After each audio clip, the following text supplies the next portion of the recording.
비트코인보다는 이더 가격에 조금 더 호재가 아닐까. 기관 편입에 대한 수단이 생기는 거고, 이더리움에 대해서 저희가 이제 적정 가치를 예상을 한 게 있는데 9,421달러 정도 보고 있는데,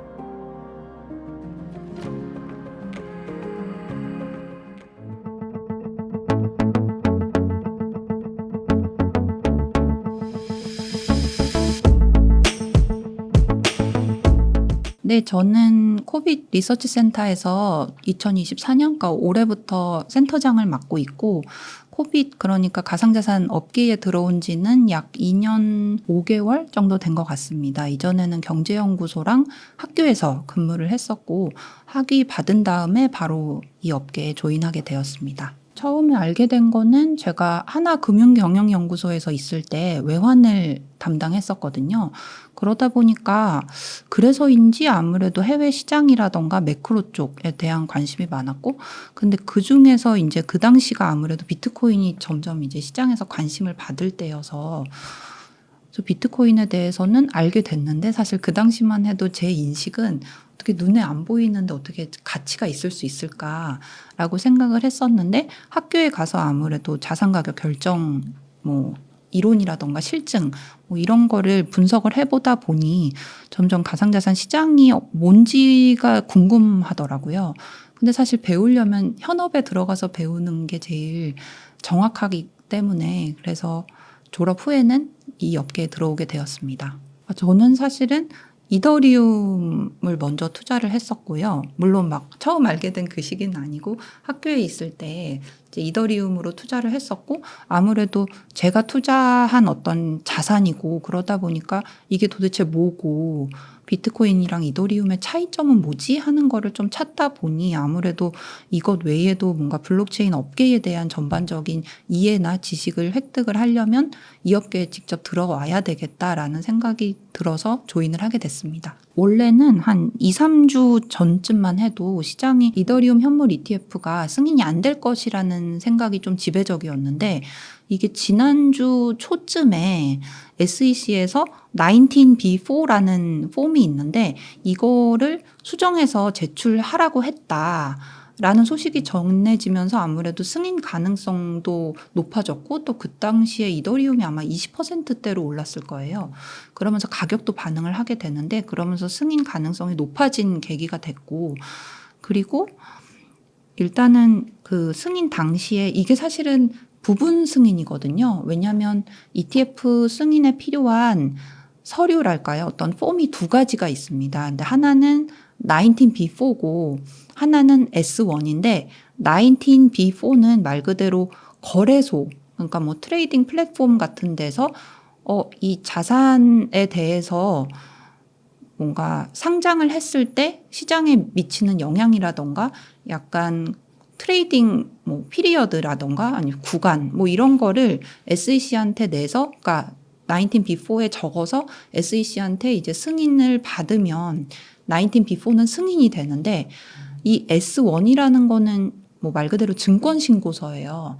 그러다 보니까 지금 19B4만 부분적으로 승인을 한 거지 S1은 사실은 거의 진행을 안 했다고 보시면 되거든요. 비트코인 현물 ETF 때랑 다르게 이따 말씀드리겠지만, 비트코인 현물 ETF랑 이더리움 현물 ETF랑 조금 다른 게, 비트코인일 때는 아까 말씀드렸던 S1이랑 19B4를 거의 병행해서 진행을 했어요. S1 같은 경우는 자산운용사가 내는 거니까 자산운용사가 S1 수정해서 재제출했다는 소식이 있었거든요. 그런데 이더리움 같은 경우는 거절 가능성에 대한 의견이 꽤 높았던 이유가 이런 어떤 수정 재제출이라거나 이런 뉴스가 전혀 없었어요. SEC가 어떤 액션도 취하지 않았기 때문인데요. 그러다 보니까 지금 19B4에 대한 수정 재제출 소식이 굉장히 승인 가능성을 높인 거고, S1은 지금 수정본을 제출한 기관이 오늘 시점으로 2군데밖에 없어요. 그러다 보니까 이게 병행해서 진행하지 않다 보니까 S1이 여전히 승인이 돼야 된다. 이건 부분 승인이라는 거 말씀드리고 싶고, 지금 공유드리는 슬라이드에 보시면 19B4를 승인하면서 SEC가 뭐라고 했는지 어떤 입장문 같은 게 나와요. 그런데 거기에 뭐라고 그러냐면은 여기 제가 약간 빨간색 박스로 표시를 해드렸는데 Commodity Based Trust Shares라고 그러거든요. 이게 뭐냐면 결국에 기반 자산을 커머디티, 그러니까 상품으로 보겠다라는 거거든요. 그렇기 때문에 지금 현재 이더라거나 뭐 솔라나라거나 뭐 POS 기반, DPoS 기반 자산에 대해서 SEC가 굉장히 증권성 가지고 뭔가 CB가 붙어 있잖아요. 그런데 이거를 상품 기반이라고 했네? 약간 그거는 굉장히 좀 큰 의미가 있는 것 같아요. 그런데 여기에도 중요한 게 이게 커머디티라고 해가지고 그럼 이제 이더에 대한 관할권은 CFTC가 가져가는 건가? 왜냐하면 증권은 SEC가 관할하지만 상품은 CFTC가 관할을 하는 거니까요. 그런데 여기서는 약간 좀 다른 게 19B4가 아니라 S1에서 SEC가 수정해서 재제출해 한 것 중에 뭐가 있었냐면 원래 이 발행사들이 뭐라 그러냐면 우리가 ETF를 출시를 했을 때 약간 담보 같은 걸로 이더리움을 보유하게 되잖아요. 그런데 이 보유한 이더리움을 가지고 우리가 스테이킹을 해서 스테이킹 보상을 받게 되면 ETF 투자자분들한테 텍서블 인컴 형태로 배포하겠다라고 얘기를 했어요. 근데 그거에 대해서 SEC가 이거 스테이킹 안 돼. 라고 한 거예요. 그러다 보니까 지금 여기서 커머디티라고 얘기하는 거는 이더리움의 스테이킹이 빠진 거예요. 그러니까 이게 완전히 뭔가 이더의 관할이 CFTC로 넘어갔다 이거는 아닌 것 같고요. 어찌됐건 너무 긴 말씀을 드렸는데 이게 이 의미는 커머디티라고 얘기를 했다. 일단 스테이킹을 제외한 이더에 대해서 그게 첫 번째 포인트고, 그런데 스테이킹이 누락이 됐다는 거. 그리고 그 다음에 관할권에 대해서는 아무래도 지금 스테이킹이 있는 이더에 대해서는 말을 안 한 게 되는 거니까 관할권에 대해서도 아직까지는 불확실성이 남아있다라고 볼 수 있을 것 같습니다. 제 개인적인 의견으로는 S1도 승인이 될 건데 뭐 시장에서는 뭐 7월에서 8월 정도에 이제 뭐 승인이 되면은 상장이나 뭐 거래를 시작할 거다라는 의견이 있기는 해요. 그만큼 기간이 오래 걸릴 거다. 왜냐하면 S1에서는 상장에 필요한 세부 사항들, 예컨대 뭐 프라이스 레인지라던가 이 상품에 관련된 리스크는 뭐가 있고 이런 거를 굉장히 자세하게 써야 되는데 이게 아무래도 SEC의 어떤 스탠스, 가상자산에 대한 스탠스가 약간은 좀 경계 태세이다 보니 이 SEC에서 아무래도 수정해, 뭐 수정해서 다시 내주세요, 뭐 이런 말을 많이 할 것 같아요. 그럼 이런 뭐 대화랄까요? 이런 상호작용이 아무래도 비트코인 때보다는 더 오래 지속이 될 거고, 그래서 승인하는 데는 몇 주가 걸릴 거고, 개인적으로는 S1이 승인은 될 것 같은데, 그렇다고 해서 이게 19B4랑 S1이랑 꼭 하나가 승인됐다고 해서 다른 하나가 꼭 승인되는 건 아니에요. 제가 기억은 잘 안 나는데 SEC에서 19B4는 승인했는데 S1을 거절한 케이스도 있다고 하더라고요. 그렇게 보면은 이 S1에 대한 어떤 승인이 된다면, 지금은 뭐 약간 불확실성이 남아있는 거지만 승인이 된다면 분명히 이더에는 호재로 작용할 것 같습니다. 그래서 S1 승인이 좀 앞으로는 좀 상장이나 이런 거에 좀 필요한 필수적인 단계다 보니까 이거에 대한 모니터링이 꼭 필요할 것 같습니다. 일단 여기서는 이더 가격 트렌드만 보여주고 있는데 이게 아마 2월 27일, 며칠이지 이게? 며칠인지는 잘 기억이 안 나는데 이게 SEC가 이더 ETF에 대한 19B4를 업데이트할 것을 요청했다. 이런 소식이 나오면서 사실은 이더도 21% 올랐지만 비트코인 가격도 한 4% 정도 올랐거든요. 비트코인 가격이 그 정도 오른 거는 굉장히 큰 거기 때문에 그렇게 보면은 비트코인 가격도 이제 영향을 받았다고 볼 수 있고, 그런데 이더 승인 가능성이 높아지면서 사실은 이더 2라고 그러니까 그레이스케일 이더리움 트러스트라는 지금 현재는 이제 신탁 형태로 돼 있는 현물 ETF로 전환이 될 상품이 있는데 그게 이제 디스카운트가 조금 축소돼요. 그게 디스카운트가 축소된다는 말은 결국에 투자자분들이 이게 나중에 이게 승인 가능성이 높아지네. 그러면 이 그레이스케일 이더리움 트러스트를 할인된 가격이니까 매수해야 돼서 이 디스카운트가 축소되는 거거든요. 그래가지고 그런 일도 있었고, 만약에 승인이 된다, S1이 승인이 된다고 한다면은 사실은 비트코인보다는 이더 가격에 조금 더 호재가 아닐까, 말씀드렸던 대로 뭔가 기관 편입에 대한 수단이 생기는 거고, 그렇기 때문에 오히려 파이널 승인에 대한 거는 비트코인보다는 이더 가격에 영향을 주지 않을까라는 생각이 듭니다.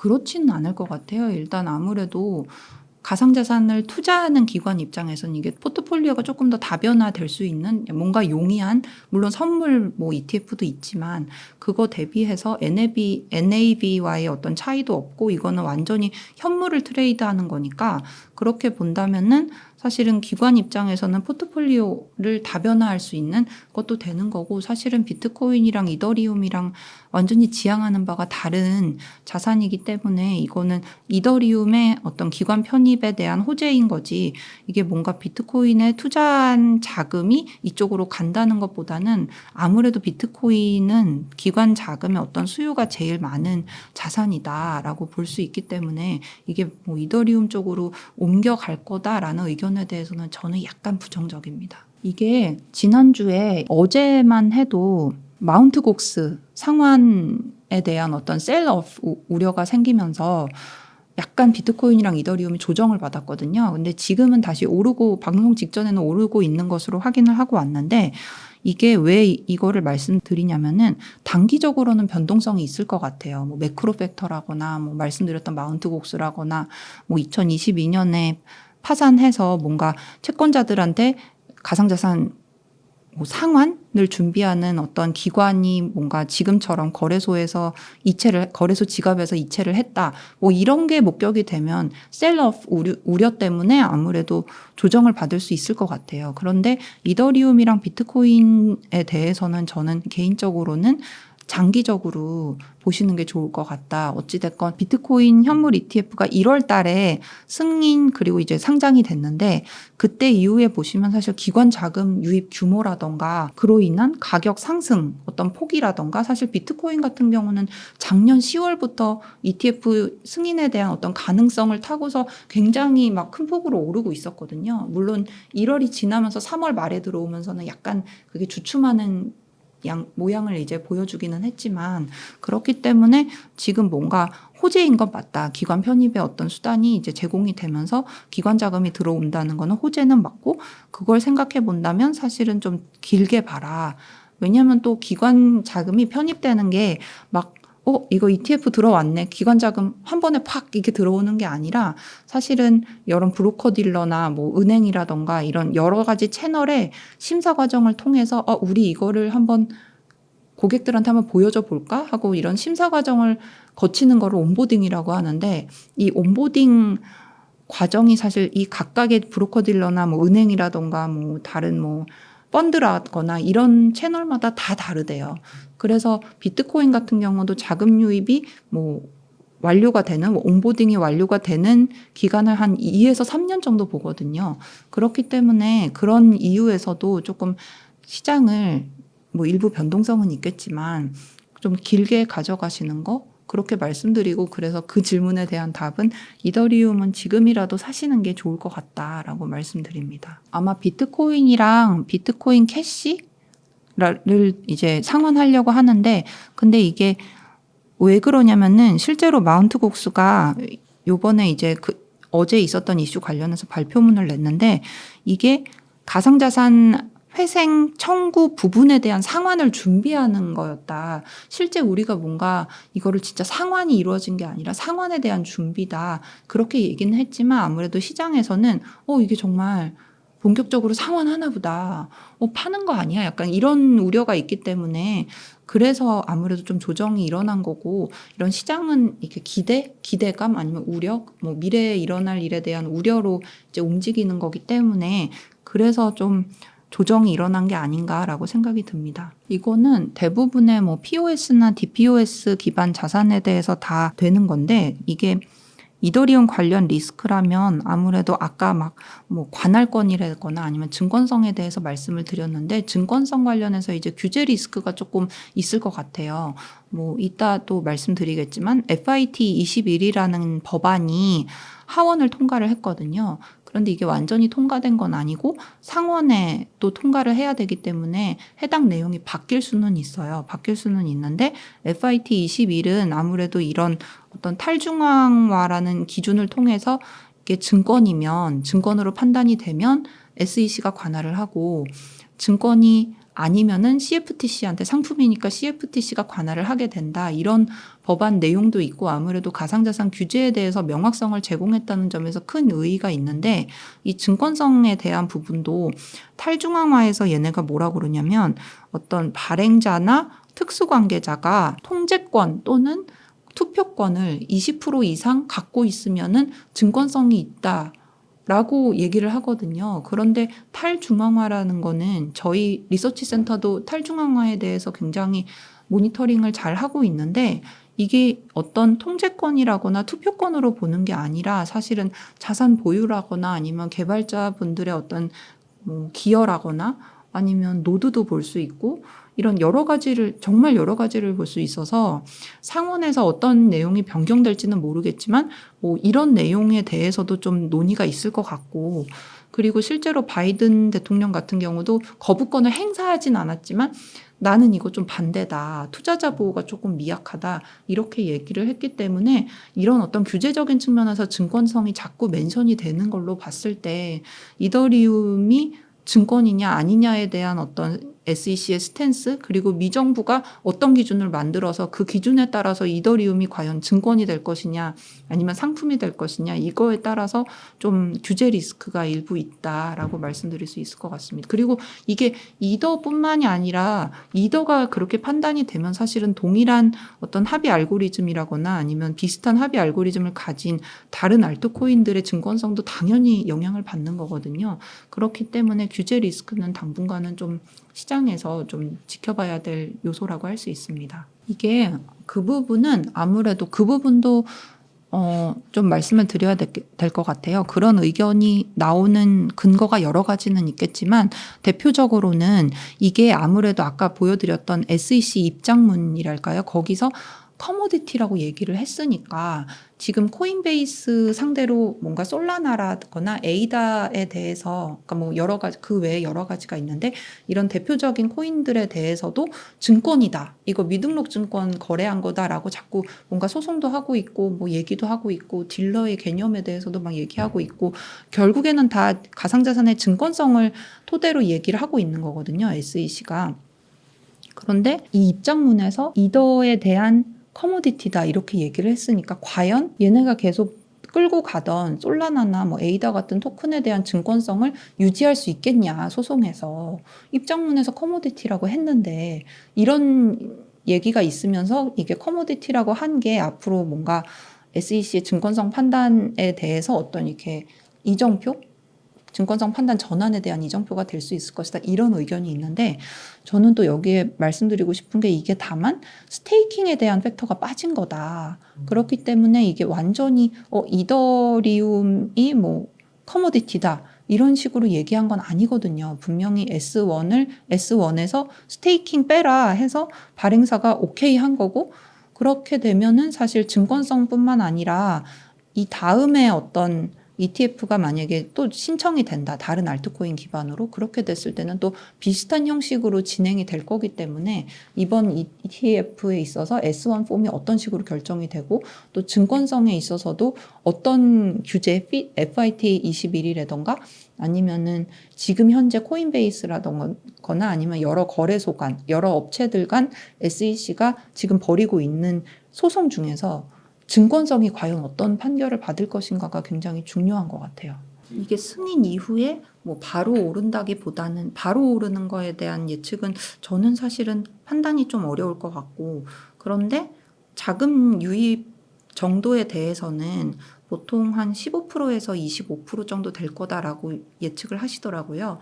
그런데 약간 보수적으로 뭐 15에서 20% 비트코인이 지금 현재 겪고 있는 자금의 15에서 20% 정도일 거다라고 말씀하시는 분은 뭐라 그러시냐면 아무래도 상품 특성적으로 스테이킹이 좀 빠져서 그리고 이제 뭔가 온체인 유틸리티를 ETF 투자하시는 분들은 이더리움을 직접 보유하시는 분들과 달리 이런 거에 참여를 못하니까 그거로 인해서 아마 비트코인은 15에서 20% 정도 될 거다라고 말씀을 하시는데 이게 전혀 적은 게 아니고 기관 자금이 들어온다는 거에 큰 의미가 있는 거고 그런데 이제 이더리움의 대해서 저희가 이제 적정 가치를 예상을 한 게 있는데 그거 기준으로 했을 때는 9,421달러 정도 보고 있는데 그게 앞으로 기관 자금이 들어온 이후에의 어떤 예측은 아니고 이더리움이랑 어떤 스테이킹을 반영해서 어떤 DCF라는 방법을 써서 그걸 예측을 한 건데 적정 가치다라고 생각을 하시면 좋을 것 같고 가격 예측에 대해서는 실제로 한 수치적으로는 잘 기억이 안 나는데 분석마다 다르지만 뭐 한 8,000달러? 또 제가 본 것 같아요. 뭐 그 정도 생각하시면 될 것 같다라고 말씀드릴 수 있을 것 같습니다.